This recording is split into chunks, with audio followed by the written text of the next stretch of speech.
on China is a 2011 work of non-fiction by former U.S. Secretary of State Henry Kissinger. Combining history, personal memoir, and political analysis, the book provides a sweeping overview of Chinese diplomacy, emphasizing Kissinger's own role in restoring Sino-American relations during the Nixon administration. Oxford China expert Rana Mitter, writing in The Guardian, described On China as an unusual and valuable book. Of all the Westerners who shaped the post-Second World War era, and there is little doubt that he did, Kissinger is among the very few who placed the American relationship with China at the center of his worldview. Kissinger begins by outlining his qualifications for writing the book.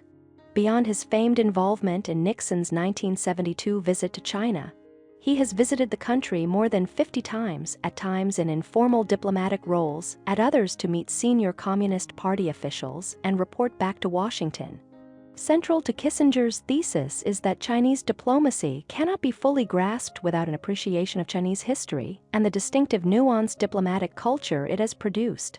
In no other country is it conceivable that a modern leader would launch a major national initiative by invoking strategic principles from a millennium-old event, he observes, noting that Chairman Mao often did exactly this and could reliably expect his colleagues to grasp the significance of his references. To provide context, Kissinger sketches a concise history of China, emphasizing its diplomatic traditions. For centuries, China regarded itself as the Middle Kingdom, the center of the world, surrounded by smaller, less sophisticated vassal states. Yet the threat of barbarian incursions loomed, and repeated internal collapses into civil war gave rise to a vast, sophisticated body of strategic thought, one distinguished by its preference for subtlety and long-term calculation over immediate military action.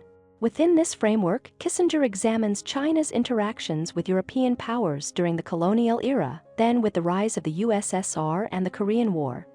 The core of the book is devoted to Mao and his successors.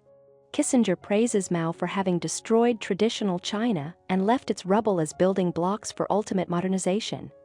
Much of Mao's rule was marked by miscommunication and mistrust between Chinese and American authorities.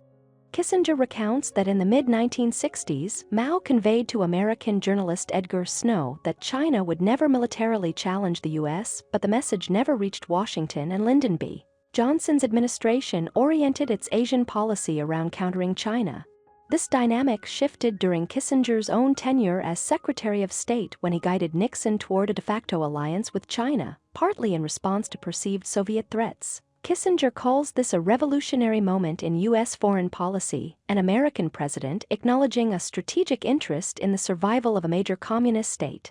Kissinger describes his encounters with Mao with humor and admiration, noting his bantering and elliptical style of conversation. Mao advocated his ideas in a Socratic manner. He would begin with a question or observation, invite comment, and follow with another observation. From this tangle of sarcastic remarks and queries, a direction would emerge, though rarely a binding commitment. Mao is contrasted with his premier, Zhou Enlai, Mao sardonic, Zhou incisive. Kissinger recounts that Zhou bristled at his suggestion that Chinese communism had incorporated many Confucian principles. Kissinger admits initial reservations about Deng Xiaoping's acerbic, no-nonsense style, his occasional sarcasm, and his preference for practical over philosophical considerations. Deng rarely wasted time on pleasantries, nor did he cloak his remarks in parables. Under Deng, Sino-American relations faced their sternest test, the 1989 Tiananmen Square crackdown. President George H.W. Bush imposed limited sanctions, yet Deng told American diplomats, "We don't care about the sanctions. We are not scared by them."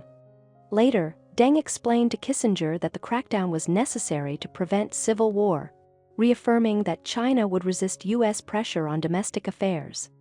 Kissinger writes of developing enormous regard for this doughty little man with the melancholy eyes, and portrays modern China as a testament to Deng's vision, persistence, and pragmatism. In the book's final section, Kissinger turns to the future, asserting that China is poised to become a superpower. He warns that current U.S.-China dynamics bear a resemblance to pre-World War I tensions between Britain and Germany. His conclusion urges American leaders to understand China's history and politics, though he expresses skepticism that this understanding will be achieved anytime soon. Thank you for watching. If you enjoy this video, leave a like and subscribe.